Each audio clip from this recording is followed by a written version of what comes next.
Welcome to Ballot Battleground Nevada. I'm your host, Ben Margiott, a reporter at KRNV News 4 in Reno. I'm passionate about making politics in this critical battleground state more digestible to the average voter and pushing past the talking points to press politicians for answers. On this show, we take deep dives into the people, ideas, and debates shaping Silver State politics. It's primary election day at Reno High School. GOP Senate frontrunner Sam Brown arrives to cast his ballot, and our cameras were rolling as he took out his driver's license, flashed it to us, and mouthed, "Voter ID." He then walked up to the table to check in with election workers and handed them his license. But he didn't have to. In fact, no one in Nevada has to show any identification to vote, only when someone is registering to vote for the first time. That may soon change, though, if supporters of a constitutional amendment requiring photo ID in Nevada are successful. If the proposed ballot measure qualifies for the November general election, voters will finally get the chance to weigh in, as legislative efforts to require voter ID have stalled. That measure is on track to qualify, so this week we thought we'd do our first episode on this hot-button issue. Is voter ID a critical safeguard that can help restore faith in our electoral system, or an unnecessary burden that could contribute to lower turnout? We'll explore those questions this week with people from both sides of the contentious issue. We'll chat with Dave Gibbs, chairman of the Repair the Vote PAC, the group that gathered signatures and is advocating for voter ID in Nevada. And a little later, you'll hear from Kerry Durmick, the Nevada State Director for All Voting is Local, a nonprofit that works to fight voter suppression and improve access to the ballot box. First, our conversation with Dave. And I'm pleased now to be joined by Dave Gibbs, the chairman of the Repair the Vote PAC. Dave making the trip up from Vegas, not just to speak with us, but partially to come speak with us here at the studio. We appreciate it, Dave. Well, thanks for having me. Appreciate being here. Is it freezing cold for you being up here in Reno? Because, gosh, it's been like, 120 down in Vegas for you guys? It's been a little on the toasty side, yeah. But it's Vegas, it's the desert, it's summer. Surprise. We're used to it for sure. Yeah. So let's start with how we got here, because we were chatting before we started recording, and this process to get this initiative on the ballot has been going on for a few years now. A couple different efforts to get it on the ballot, a legislative attempt for Governor Joe Lombardo. But from your perspective, when did you find an interest in this and start trying to get voter ID on the ballot? Well, I started in 2021 after the fiasco and everything that was going on around the country in 2020.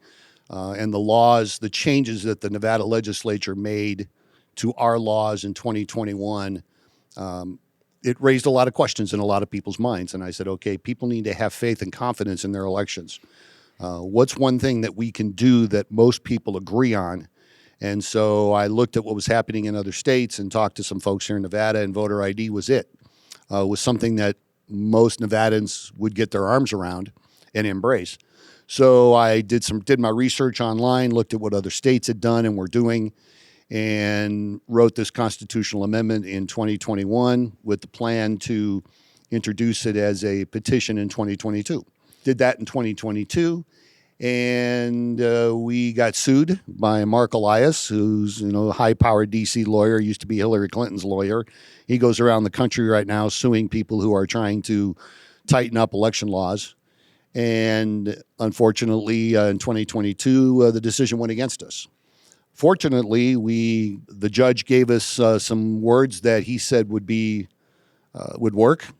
And so we went back and rewrote it, the description of effect that was in the petition, refiled it last fall, and started over again this time.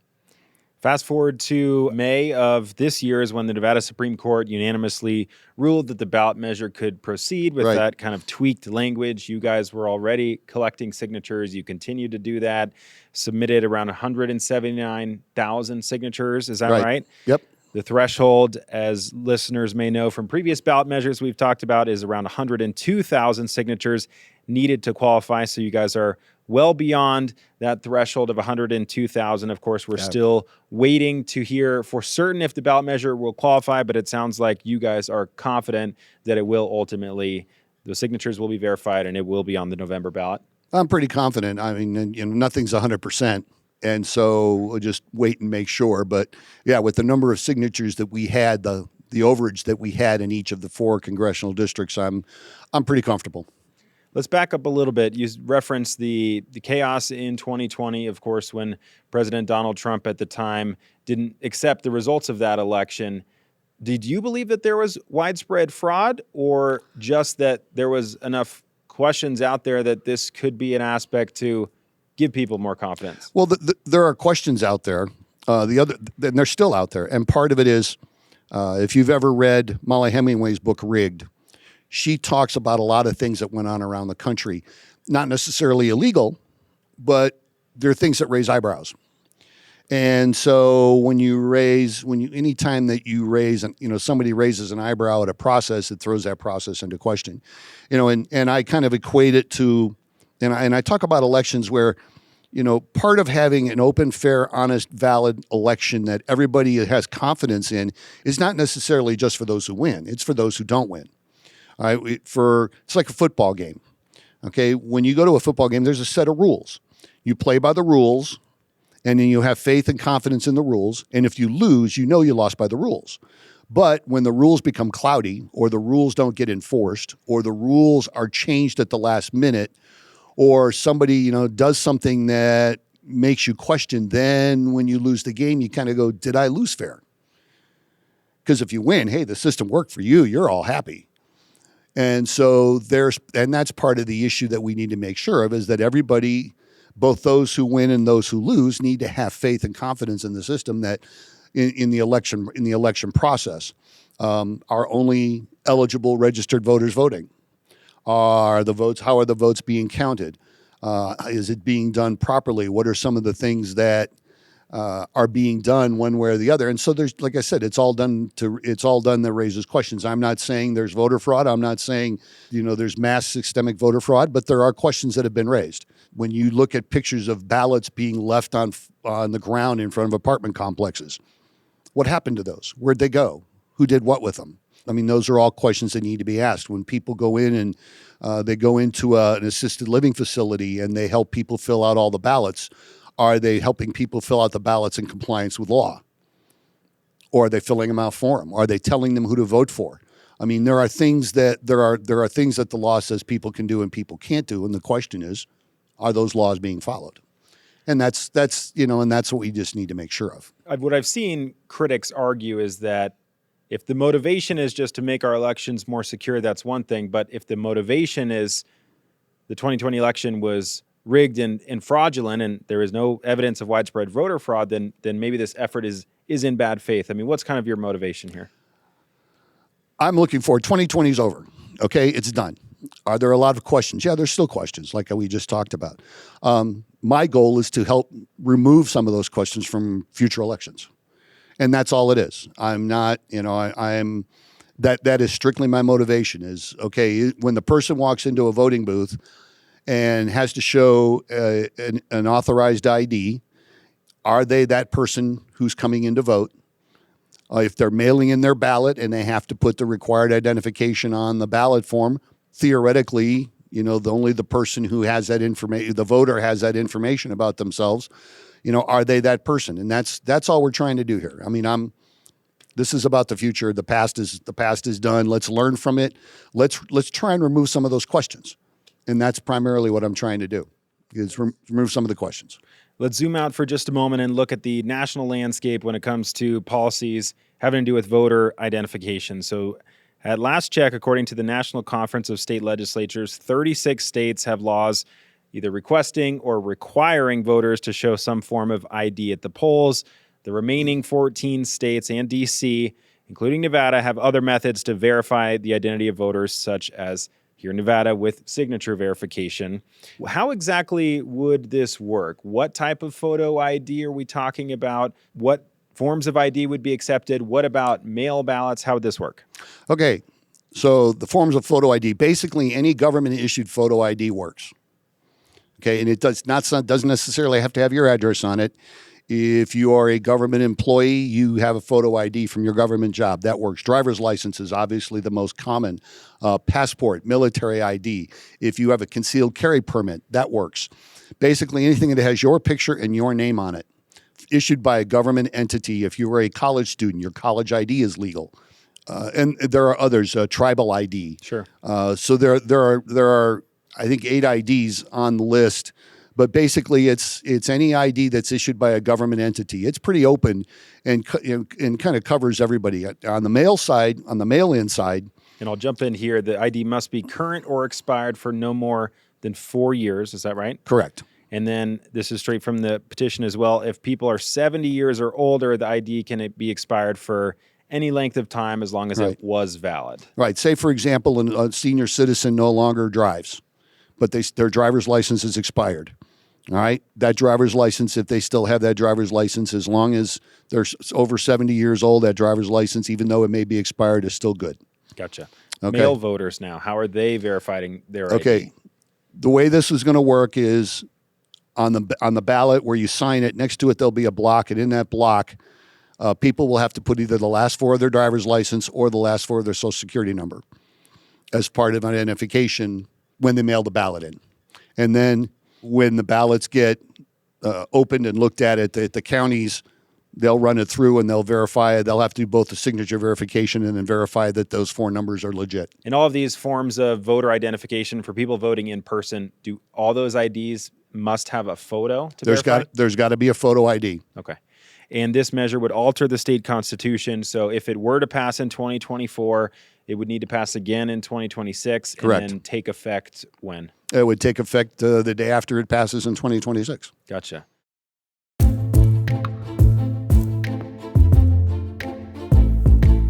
All right, we have a couple questions to address some of the criticisms and the critiques that we see out there because, as you know, it's already a felony to vote as someone else in Nevada. And some say that that's a barrier in place already to prevent people trying to impersonate someone else and vote because it is a felony. And some will say that it's a solution in search of a problem because it seems like from all the research that I've done that instances where someone voted as someone else are essentially non-existent. How do you know that? There was one study that found from 2000 to 2012. I don't have current data, and we reached out to the Nevada Secretary of State's office for Nevada-specific data, but in that 12-year time period across the U.S., there were 31 credible allegations of voter impersonation, and there were 1 billion plus ballots cast in that time frame. So it's a fraction of a fraction of a fraction. I could see that. Part of it is the fact that in a lot of cases you can't prove it. For example, if I go in and right now, if I were to go into to the voting booth and say, I've got a rough idea of somebody's name and signature. I don't even need a rough idea of what their signature is. I could walk in and say, "Hi, I'm John Smith." They'll sign. I go, "John Smith." And if they go, "Yeah, that looks good. Here you go." But once I walk out, unless you've seen my face and you know I'm not John Smith, how can you prove that after the fact? Because the real John Smith could walk in, and that's happened. It's happened to 2 friends of mine. But wouldn't John Smith make it into the ballot box, and then they would say, "Oh, someone already voted for you." You already voted. I didn't vote. And he would say, "I didn't." So that would be flagged and caught in that moment, right? It could be. But the other part of it is the fact that he's got to prove that he didn't vote and that he's not voting for the second time. All right. So basically, the impetus is now on him to prove that somebody else voted in his name because they gave that person a ballot and allowed them to vote, thinking that person was John Smith. So you're saying there might be more instances out there that we don't know about. You don't know what you don't know. I mean, that's part of it. And so the other part of it that comes into play is, it's making sure the person who votes is that person. And that's all we're asking. This is all part of, election integrity, election security. Those seem to be the buzzwords right now. This is all part of it. It's giving faith. It's giving people faith in the process. Yeah. This is another step. And if it were so bad, why do 36 states have it? According to the ACLU, about 7% of U.S. citizens, about 16 million Americans, cannot confirm that they have a government-issued photo ID. Governor Lombardo tried to bring a bill in the 2023 legislature that would have required photo ID. His measure would have required the DMV, right, to issue IDs for people that cannot afford them because of the unfunded mandate issue that has to deal with ballot questions, which is a little wonky, and we won't get into here. That element is not part of this ballot measure, right? So no, it's not. What about the people that don't have an ID, the roughly 7% or however many percent that can't afford one? Well, first of all, when this issue came up and the fiscal analysis people at the state were said, how many people in Nevada don't have photo IDs? They go, we have no idea. I mean, they flat out said, we do not know. And they estimated maybe 20,000. But they have no idea. When you think about it, you need a photo ID to cash a check. You need a photo ID to get a job. You need a photo ID to do almost anything today. In some stores, you need a photo ID to use your EBT card. Okay. To buy Sudafed, to buy Sudafed, to buy any alcohol, to buy spray paint, to buy cigarettes. I mean, when you think of, you pretty much need a photo ID to do everything. In today's world, I'm not even, let's not even talk about getting on an airplane or, just to do basic day-to-day things. In Nevada, you need a photo ID. If you are any type of government assistance, you need a photo ID. Okay, so like I said, they cannot tell you how many people don't have a photo ID, number one. Number two is, if somebody says they don't have a photo ID, this does not prevent them from voting, because you can still vote by mail, okay? You still have a Social Security card, because every American, by law, every citizen, by law, has to have a Social Security card, regardless of your age. And so, therefore, they'll be able to vote, but they're still able to vote by mail. I know the governor talked about trying to do that, and the Democrats wouldn't even give it a hearing. I find that kind of interesting as to why, the people here in Nevada are very much in favor of this. Fox News did a poll last month, and 95% of those who support President Trump are in favor of this. 72% of those who say they support President Biden are in favor of this. So that's 84% of the people of Nevada who are voters said they're in favor of this. And yet the Democrat leadership is not in favor of it. They're not in favor of doing anything that's going to tighten up or kind of give people faith in our, improve what people would say is faith in our election processes. I don't know why. It's like today, the House took a vote on the SAVE Act, and only 5 Democrats voted in favor of making sure that non-citizens don't register to vote. All 3 of the Democrats in our congressional contingent, Tina Titus, Susie Lee, Stephen Horsford, all voted no. What is your issue about verifying that somebody is not a citizen that somebody is a citizen when they register to vote? Why are you opposed to making sure that only citizens vote? Why are you opposed to making sure that when somebody goes into a voting booth or somebody mails in their ballot that they're actually that person? You would think they would want to have as much faith in the process as everybody else does. And speaking of polls, too, I'll reference another one. You mentioned the Fox News one. There was a Nevada Independent poll February of last year. 74% of registered Nevadans in favor, not just 93% of Republicans, 62% of Democrats, so overwhelming majorities from all sides of the political spectrum. And that means, the Nevada Democrat leadership in this, the state Democrat leadership ought to start listening to the people. One issue that has been raised is the possibility or the concern that it could lower turnout if there are, say, roughly 7% of people that don't have a photo ID, and half of those people don't bother to get one. Maybe that's a couple percentage points of people that would have voted otherwise that did not. A 2014 Government Accountability Office study found that strict photo ID laws reduced turnout by 2 to 3 percentage points. I mean, are you concerned about lower turnout? That didn't happen in Georgia. I mean, when Georgia passed its laws in 2021, all of the lawsuits, all of the issues, all of the ACLU and everybody else was talking about this is going to reduce the minority turnout because they're not going to be able to have photo IDs. This is going to be, we're disenfranchising people. 2022, they had the highest number of minority voting in Georgia they'd ever had. So guess what? That's not what happened. So it's hand-wringing, it's hyperbole, it's scare tactics, it's all the things that Democrats love to do, the Democrat leadership loves to do, to scare the American people and to give, into get basically going along with what they would. They do the same thing with everything they do. Last argument against, and it's kind of maybe a broad one that we will hear throughout this cycle, is that critics will say that, this is a barrier to voting, whether you can argue about how low or high the barrier is, but our elections are free and fair. There's no evidence of widespread fraud. Why add another barrier, regardless of how large that barrier is, to make it a little bit or a lot of bit harder for some folks? I'll go back 100, 200 years, however far back you want to go. People voted in their precinct. Okay?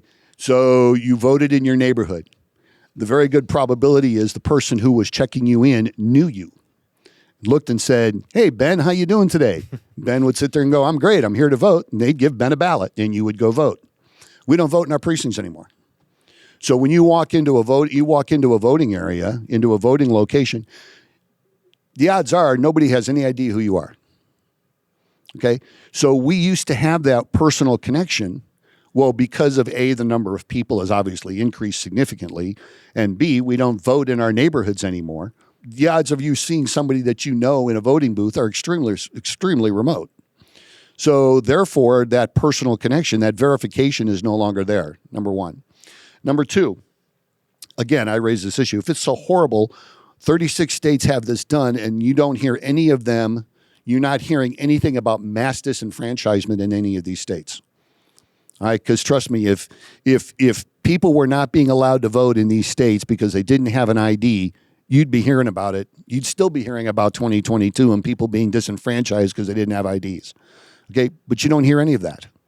Okay, so obviously this is a scare tactic that's being used.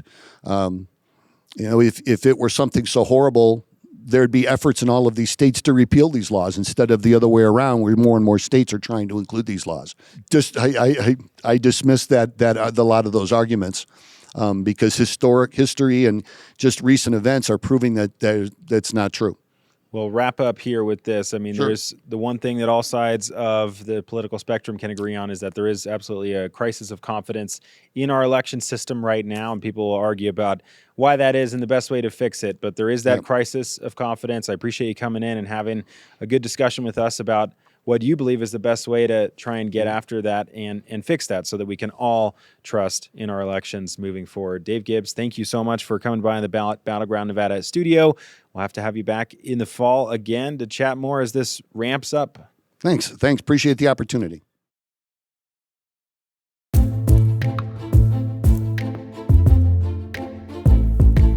Now, to hear the perspective of someone on the other side of this contentious issue, we'll hear from Kerry Durmick, All Voting is Local's Nevada State Director.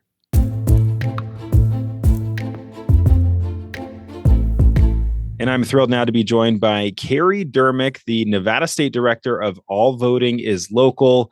Kerry, thank you so much for joining me, even out of state, still joining Battleground Nevada. We appreciate it. Yeah, thanks so much for having me, Ben. I'm happy to come on here and talk about voter ID and our position on that, basically. Yeah, where does All Voting is Local stand on the issue of requiring voters to show some form of ID, usually a photo ID, at the polls to vote? So we are opposed to any expansion of voter identification in Nevada, basically because we already have several processes that Nevada voters are already required to show an ID. So actually, when you go and register to vote, you actually have to show some form of identification. And that could be a driver's license, an ID, a tribal ID, a military ID. There are definitely a lot of different options, but we already have an ID process here in the state.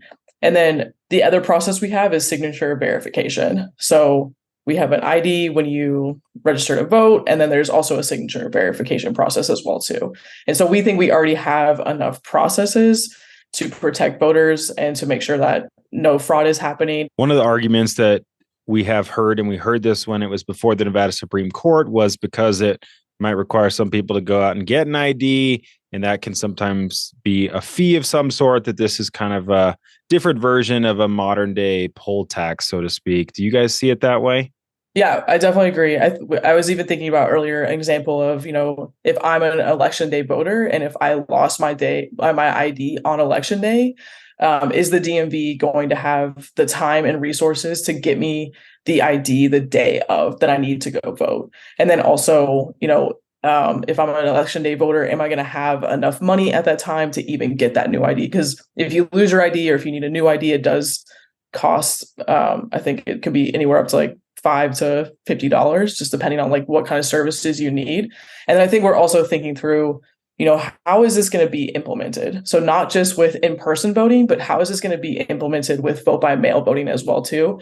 Because as we know, in Nevada, we have automatic vote by mail. Every single register active voter in the state gets a vote by mail ballot. And so I think there are like some serious questions around how is this going to work and be implemented. And I think another really good question is how is voter education going to be done around this, like through the Secretary of State's office, through the state, and through the county election department offices as well too. Because I think there have been so many changes, and Albany is Local agrees with a lot of those changes, but we really have to make sure that voters are clear on what they're required to do when they go to the polls or go to vote with using their vote by mail ballot, basically.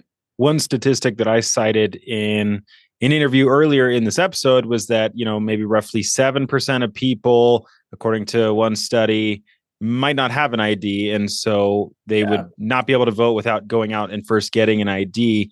But the devil's advocate argument to that is they had to have already had an ID to register to vote. How do we square that circle? Yeah, so I think I understand what you're saying, but I think some people could have a tribal ID or a military ID. I think especially like when All Voting is Local, Nevada, we do a lot of work with our tribal nations and our tribal communities. A lot of those communities actually have tribal IDs and not a Nevada ID, because some of our nations are on a state border between Utah or Nevada and Idaho. And so they just have a tribal ID instead. And I think even like thinking through like a military ID, you might not have a state ID, you might have a military ID, which like according to the Secretary of State's office, you can still use that to register to vote. You just have to bring residential proof that you live in the state, basically. And so I think we're thinking about communities like that. And even thinking through like college students is the impact that it could have on them possibly as well too. But those are some of the communities that I'm thinking through right now. And also, I think showing an ID once versus showing it every single time is a pretty significant change. So we're talking about you show it one time when you register to vote and you never have to show it again. And so there are voters in Nevada that have been voting for 30 years. I really think like it's going to be a pretty significant change, and really just going back to the education question and the implementation question, like how much is this going to cost the state? And is this really necessary, basically? You'll hear the argument too that this could lower voter turnout as a byproduct of people not having an idea and they just choose not to go through that process and sit it out. Have we seen lower voter turnout in the 30 plus states where this has been implemented?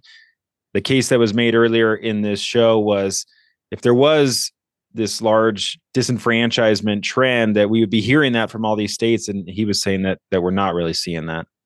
So I think the reason that we haven't seen like a significant lower turnout is because groups like mine and like other advocacy organizations have come together and really made sure that people understand the information. So again, the burden is being put on, the 501c3 advocacy organizations.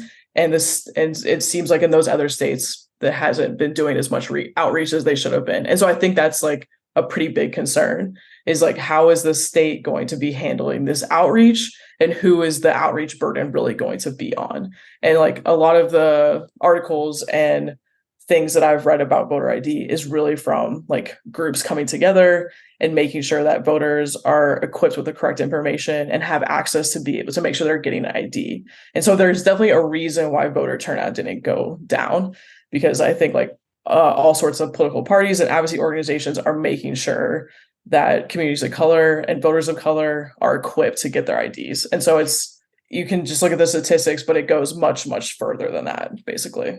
There's a portion of the electorate that will want voter ID because they believe that the 2020 election and maybe others were rigged or fraudulent. And of course, we know that's not true. There's no evidence of widespread voter fraud. But then there's a sizable portion of folks, I would imagine, in the middle that don't believe in the big lie, don't believe there was voter fraud, but say, hey, how could this hurt? We already use an ID to register. It doesn't hurt anything to bring an ID to vote. It's just one extra check in the system. What's the case that you would make to those group of voters in the middle? I think the case I would make to them is, it might not hurt them, but it could hurt your friend or your neighbor or another loved one. Like, we don't know everybody's situation and their ability to be able to go to get an ID. And I really want to go back to, what really happens if a voter loses their ID during the early vote period or during voting, and or during election day. I really think that's a significant issue that we have to address. Like the DMV, who is already like one of the busiest agencies in our state. Right. At this point, I think you have to make an appointment to even go there in Clark County and Washoe County.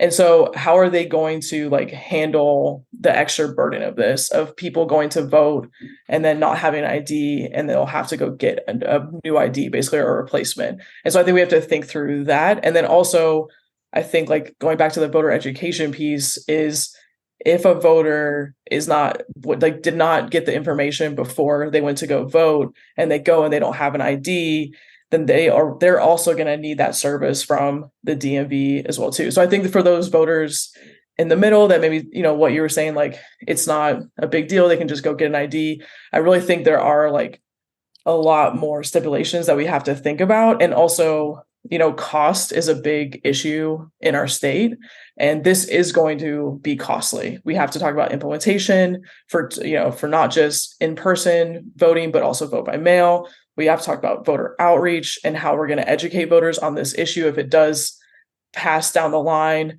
And so I think there's a lot more things that we have to think about than just getting an ID, basically. If the person doesn't have an ID, they show up to vote, are they allowed to vote a provisional ballot, or are they turned away altogether? Yeah, and that's something that's going to have to be decided by. So like if it is passed, then it will go through the legislator, and then the Secretary of State's office will provide regulations around that statute, basically. And so that is going to be something that is going to have to be figured out by the legislator and the Secretary of State's office. Is how is that going to work? Are they going to get a provisional ballot? Are they just going to be turned away? And I really think what communities are going to be turned away, like we really have to think about that. Like in other states, what we have seen is it is usually Black, Brown, Native, and younger voters that are turned away, and also voters with disabilities. And so I think that's my concern, is we are disenfranchising voters again. And like what you said earlier, this is a new version of a poll tax. What I hear you're saying, and correct me if I'm wrong, is you don't expect that this would be mass disenfranchisement of tens of thousands of voters, but if there are even a handful of people that can't vote as a result, you believe that'd be, an injustice. I don't really think we know at this point, because I think we haven't seen it implemented here. So I don't think that we can draw that conclusion yet. I think really what my concern is that is the state going to educate voters on this when we've never followed this process? And if we go from a no ID state to an ID state, how is that information going to get out to voters? I think that's what I'm most concerned about. So yeah, like, so if the outreach is not done well, if this were to pass, then yeah, we could see the disenfranchisement of thousands of voters. And so that it's really dependent on like what happens with this ballot initiative, basically. Kerry, thank you so much for making some time for us today. We really appreciate it. Yeah, thanks so much, Ben. Have a good day.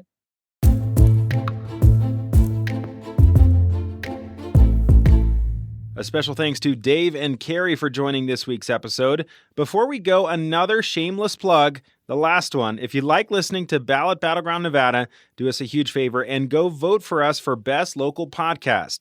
This show got nominated for the Reno News and Review's Best of Northern Nevada Awards. Just go to vote.renonr.com and go to the culture section to find Best Local Podcast. We'll put that link down in the show notes, by the way. This final round of voting goes through this Sunday, July 21st. And a reminder, you do have to vote in 10 categories for your vote to be counted. As always, if you have guest ideas, episode ideas, questions, comments, compliments, concerns, anything at all, feel free to shoot me an email to bjmargiott, Margiott, at sbgtv.com and put Ballot Battleground Nevada in the subject line. Thanks so much for listening. We'll be back in your feed with a new episode next week.